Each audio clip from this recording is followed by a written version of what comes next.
Carl Gustav Jung est né en Suisse en 1875. Il est le fondateur de la psychologie analytique, qui était sa réponse à la psychanalyse de Sigmund Freud. Jung a déclassé l'importance de la sexualité et des conflits reliés à l'enfance face à nos réactions de la vie de tous les jours pour la remplacer par la psyché de l'individu et sa quête pour la plénitude. Il opérait sur la prémisse que la psyché est un système autorégulé, composé de tensions entre des attitudes opposées de l'ego et de l'inconscient. Selon Jung, une névrose, c'est une très grande tension non résolue entre ces mêmes attitudes rivales. Jung avait fait le pas significatif de définir l'inconscient d'une personne dans sa théorie. L'inconscient comprend autant l'inconscient personnel, produit du cumulatif des expériences de l'individu, et de l'inconscient collectif, produit de la structure héritée du cerveau, et qui est commune à l'humanité entière. Ceci est très important pour nous dans l'étude du tarot, dans le sens que ça nous aide à expliquer le pouvoir des systèmes archétypales et symboliques comme le tarot. En effet, le concept des archétypes, qui sont des puissants symboles universels qui apparaissent dans les légendes, les mythes, les rêves, sont une partie importante du concept de l'inconscient de Jung. L'inconscient collectif est commun à tous les hommes. Il est le fondement de ce que l'Antiquité appelait la sympathie de toute chose. Jung classifiait les gens en tant que types introvertis et extrovertis. Mais plus important encore, du point de vue du tarot, il les a ensuite divisés selon les 4 fonctions de l'esprit: pensée, sentiment, sensation et intuition. Ces 4 types fonctionnels correspondent aux moyens par lesquels la conscience obtient son orientation en fonction des différentes expériences de la personne.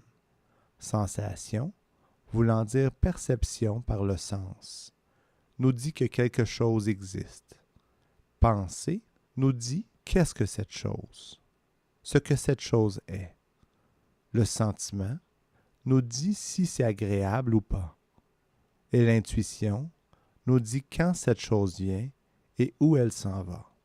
Jung a placé ces fonctions en 2 paires de types opposés: les fonctions rationnelles, pensée et sentiment, et les fonctions irrationnelles, sensation et intuition, suggérant que si quelqu'un a une forte tendance à l'une des moitiés de l'une des paires, va généralement avoir l'autre moitié sous-développée, voire même inexistante.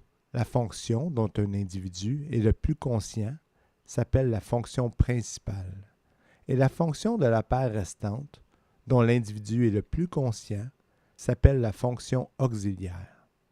L'opposé de la fonction principale tend souvent à être refoulé et inconscient. L'opposé de la fonction auxiliaire tend quelque peu à être refoulé et inconscient. Donc, 3 fonctions sont généralement conscientes, dans une certaine mesure avec le 4e, l'opposé de la fonction principale, majoritairement inconsciente.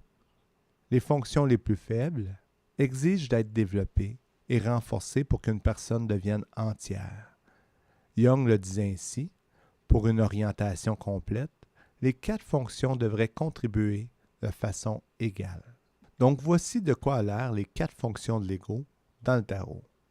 L'intuition est une fonction de l'ego qui est subjective. Elle est une réalité interne. Elle correspond à la suite des baguettes. Son opposé, c'est la sensation, qui, elle, est objective.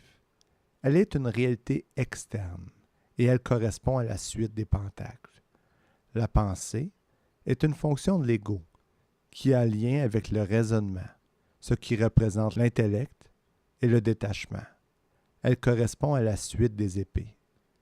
Et son opposé, c'est le sentiment, une fonction de l'ego émotionnel et empathique qui correspond à la suite des coupes.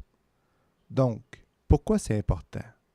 Eh bien, c'est important parce que le fait de comprendre les différents éléments et les caractéristiques des différentes suites, c'est ça la première étape qui va vous aider à accomplir une lecture de tarot intuitive et précise.